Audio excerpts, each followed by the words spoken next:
Blackouts can strike unexpectedly, leaving you without electricity, light, or essential services. The first 24 hours are critical, and knowing how to respond can mean the difference between panic and preparedness. In this video, we'll walk you through the essential steps to take as soon as the power goes out. From securing your family's safety to managing food and water supplies, staying warm or cool depending on the season, and planning communication without power, we've got you covered. Whether it's a weather outage or an unforeseen emergency, being equipped with knowledge and strategies will keep you one step ahead. Stay tuned as we provide practical advice to help you stay calm, take action, and ensure your safety during a blackout. Step 1. Assess and control. Don't panic no matter how suddenly the power goes out. Your first job is to keep a level head so you can assess the situation. Turn off the urge to immediately start fumbling in the dark for flashlights or candles. Instead, stop. Use your senses and take stock of what's happening around you. First, check for hazards. Look outside, inside, wherever you are. Down power lines are dangerous, sparks, or crackling noises. Back off immediately. Smell for gas. That's not normal. A gas leak could turn any small spark into a serious disaster. If you detect gas, get out of the house. Fast. Don't turn anything on. Don't light anything. Don't even use your phone until you're safely outside and far away from the risk. Now it's time to cut the utilities. You should already know where your main gas valve and electrical breaker are located. If you don't, now is the time to learn because you can't afford to guess when it matters most. Shut off the gas if there's even the slightest sign of a leak. Flip your breakers to prevent damage when the power eventually comes back. Every appliance you've got connected is a potential lighting rod for a power surge. Lastly, unplug things. All of it. Your devices, your appliances, everything that's not critical to immediate survival. When the grid snaps back on, surges could fry anything left plugged in. You don't want to lose your fridge or your expensive gadgets just because you forgot about this step. Your first objective is to make sure your environment is stable. Once that's accomplished, everything else becomes easier to manage. But if you skip this part and your house catches fire or fills with gas fumes, you're going to be focused on way more than just the blackout. Step 2. Secure your home. When the lights go out, people panic. Some people get reckless. Others get desperate. That's why securing your home needs to be your second focus after ensuring the safety of your immediate space.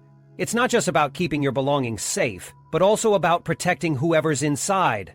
Start by locking every point of entry. Doors, windows, the garage, back gates, even pet doors if they're big enough to match. Don't leave anything to chance. Criminals don't need much of an opportunity to take advantage of chaos. They'll pick the easiest target. Don't be that target. Your security system might be down if the power is out, so check the status. If you've got a battery backup for your alarm, great. If not, adjust accordingly. Consider using low-tech solutions like covering windows to prevent anyone from seeing inside. You want to project one message to the outside world. This home is off limits. Next, don't draw attention to yourself. Forget the grand displays of candlelight or using massive portable lights that may be visible from a block away. Stay discreet. The more unremarkable your home looks, the safer you'll be. Act like you've been through this before, even if this is your first blackout. Also, be quiet. Loud voices or moving around unnecessarily can signal movement, and in a blackout, movement equals activity. Activity equals opportunity. Don't give it. Have your family stay in one central location as much as possible, away from windows and doors. There's no need to give anyone an inkling that people might be inside, unless absolutely necessary. Make your home appear functional and alert, even if you're not operating on all cylinders. If you're lucky enough to have battery-operated lights, position them at angles that make it seem like you've got things under control. Keep it subtle. You're not throwing a party. It's all about creating the illusion that breaking into your home isn't worth the effort. Securing your home is about more than locking the doors. It's about telling the outside world you're prepared, you're not vulnerable, and you'll retaliate if tested. Blackouts test everyone's limits, and your focus during these moments should be on making your home the least appealing option for anyone looking to take advantage of the situation. 3. Assessing the scope of the blackout. You can't blindly hope for the best when the power goes out. You need to figure out if this is a minor inconvenience or a full-scale disaster. The size and severity of a blackout dictate how you'll need to prepare. Begin by gathering information. First, access reliable updates. You won't have television or a Wi-Fi connection, so forget about waiting for notifications on your phone. Use a battery-powered hand crank or solar radio to tune into local emergency channels. If cell service works, check for outage updates through your provider. Another option? Your car radio. Running your car for a few minutes can not only tune you into updates, but also charge your devices. Once you have information, focus on two questions. How widespread is the blackout, and how long will it last? If power outages are limited to your neighborhood or a few blocks, most likely it'll be restored in hours.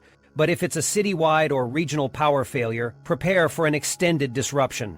Don't expect services to bounce back quickly when a large area is compromised. By now, you should already have a strategy forming. This is about adjusting to reality. For localized blackouts, stop overthinking. Gather flashlights, keep battery resources on hand, and go about your routine while staying alert.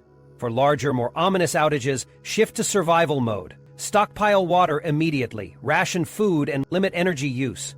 Assume the power won't return anytime soon. Figure it out now, so you don't waste time and resources guessing. 4. Securing water and food supplies. Your body doesn't care about Wi-Fi or comfortable lighting. It cares about water and food, and you need to prioritize them immediately. Water comes first. Without it, dehydration will wreck you in just a few days. Start with water storage. If the taps are working, don't wait until they stop. Fill every container you can find, including bathtubs, buckets, and pots. Forget about convenience. Even a clean trash bag inside a waste bin will work as a makeshift water reservoir. If you have hot water tanks, that's a backup source too. Don't waste resources running toilets or sinks when things get tight. Know how to access water from your toilet tank, not the bowl, as well. Next, don't neglect hygiene. Poor cleanliness leads to infections. Use stored water sparingly for basic sanitation, like washing hands or cleaning wounds. Improvisation might be necessary, but you cannot compromise on hygiene. This isn't about comfort, it's about survival. When it comes to food, you need to act logically. Inventory everything you have in your home. Start with items in the refrigerator. These won't last long, so make them your first priority. Keep the refrigerator and freezer closed as long as possible to trap cool air. Toss perishable items into a cooler with ice if blackouts persist. Preserve what you can, but don't wait too long to consume it. Once perishables are gone, move on to shelf-stable foods. Canned goods, nuts, jerky, and granola will last and provide the energy you need. Ration everything. Do not eat like it's just another evening. Stick to a schedule of small, nutrient-dense meals to stretch your supplies. Avoid salty foods that increase thirst, unless you have plenty of water to spare. It's not about satisfying cravings, it's about surviving. Taking early control of water and food during a blackout keeps things from spinning into chaos.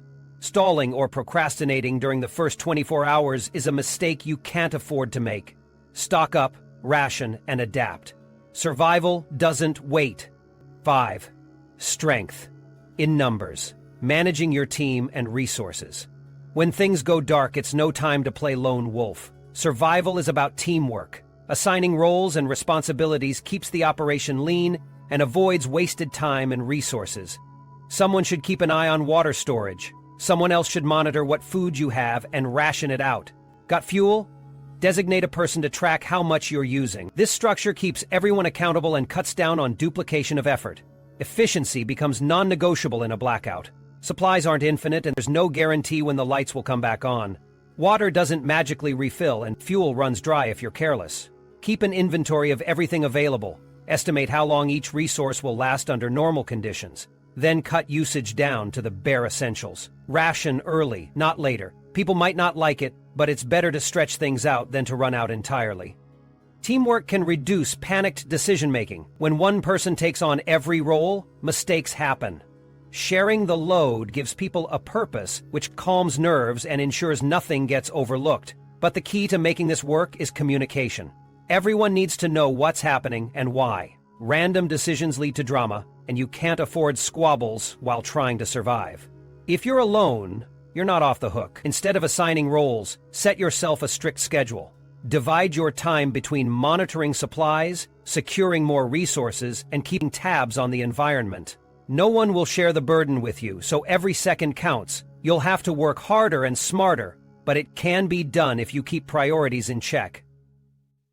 Bottom line? A blackout isn't a time to wing it. Knowing who does what, prioritizing efficiency, and sticking to a resource plan doesn't just make things smoother, it keeps you alive. 7. Light without a spotlight. Managing light is tricky. It's human instinct to want to flood an area with light so you can see what you're doing, but that's a rookie mistake. Depending on the situation, making your home stand out like a lighthouse in the middle of a dark neighborhood could draw unwanted attention. It's critical to balance the need for visibility with the need to protect your location. Start with light-blocking measures. If you're indoors, blackout curtains are a game changer. If you don't have them, hang blankets, sheets, or even garbage bags over windows. The goal is to ensure no indoor light leaks outside. Anything escaping your home paints a giant target on your location. You're signaling that you might have power, resources, or warmth, even if you don't. When using light, go tactical. Red lights are an excellent choice. They're less likely to disturb your night vision compared to white or blue light, and they're much harder for others to spot from a distance. Flashlights with red filters are handy, but in a pinch, a layer of red cellophane or tape can create the effect. Don't overdo it with lighting indoors either. 1 or 2 well-placed lights for critical tasks is enough. You're not trying to light up the whole space. LED headlamps with low settings or portable lanterns with adjustable brightness are excellent options. Stick to as little light as possible to conserve batteries. Remember, some light is better than none, but discretion is key. Don't fire up a massive propane lantern and expect to go unnoticed. And for the love of all things, avoid open flames unless you're 100% certain it's safe. A candle might seem cozy, but it also risks fires and unnecessary attention. If you're in the streets, keep your light pointed down and shielded. Never shine a light directly at someone or into another residence. It's not just about staying unseen, it's about not making others feel threatened. You don't want to start problems you don't have time to deal with. Managing light during a blackout isn't glamorous, but it's necessary. Keep your illumination low, your location private, and your light usage efficient. Anything that compromises your discretion puts you at risk, and there's no room for lazy mistakes. 8. Surviving without power in extreme temperatures. When it comes to climate control in a blackout, the environment either works for you or against you. You can't rely on heating or air conditioning, so adapting to the weather becomes critical. Half measures won't cut it. Cold weather's survival. If it's freezing, your goal is to keep every ounce of warmth in your space and on your body. First, insulate. Cover your windows with anything that traps heat, like bubble wrap or even layers of blankets. Shut all doors to unused rooms and focus on one small living space. If you have heavy-duty plastic sheeting or duct tape, use it to seal off drafty areas. Layering is non-negotiable. Pile on thermal clothing, sleeping bags, and thick socks. If thermal gear isn't available, layer multiple thin fabrics to create insulation. Thermal blankets are excellent, but if you don't have those, use regular blankets layered with aluminum foil or plastic to trap body heat. Every piece of clothing matters, even if it makes you uncomfortable. Move closer as a group if you're stuck with others. Body heat is an effective and free source of warmth when shared. If you're alone, stay active to boost circulation, but conserve energy. No one's going to come rescue you because you refuse to put on extra clothes or insulate your space. Handle it. Dealing with heat. If it's sweltering outside, your job is to stay cool without wasting energy. Ventilation becomes the top priority. Open your windows during the night to soak in cooler air and slam them shut during the day to keep that coolness inside. Block sunlight with blankets, foil, or anything that reflects heat away from the windows. If fans are out because you have no power, create airflow the old-fashioned way. Doors propped slightly open, combined with cracked windows, can help keep the air circulating. Use damp towels on your neck or wrists to cool off faster. Hydration can't be overstated. Water loss increases in extreme heat, so drink more than what feels necessary. Avoid caffeinated drinks and keep physical exertion at a minimum when the sun is up. This is survival mode, not a fitness challenge. Being careless in the heat can be fatal, so manage every drop of sweat and water intake with precision. 9. Stay updated or stay in the dark. No power means no cable TV, internet, or charging your phone to scroll your news feed. If you want critical updates, you'll need to access information the old-fashioned way. Ignorance isn't bliss during a blackout, it's dangerous. Radios are your lifeline. If you haven't stocked up on a battery-powered or hand-crank radio, you've already made a mistake. And no, your phone isn't a reliable alternative. Hand-crank or solar radios are lightweight, require no additional power supply, and can keep you connected to emergency broadcasts. If your car is functional and fuel isn't an issue, use the car radio sparingly to tune into local frequencies. Knowing what's happening around you isn't optional. You'll want updates on whether the outage is local or widespread, restoration timelines, and any emergencies in your area. Pay attention to emergency frequencies or public alerts. Write down timelines and instructions instead of trusting your memory. You will forget under stress. What to do with information? Use every update as a springboard for action. Heard about prolonged outages? Start rationing harder.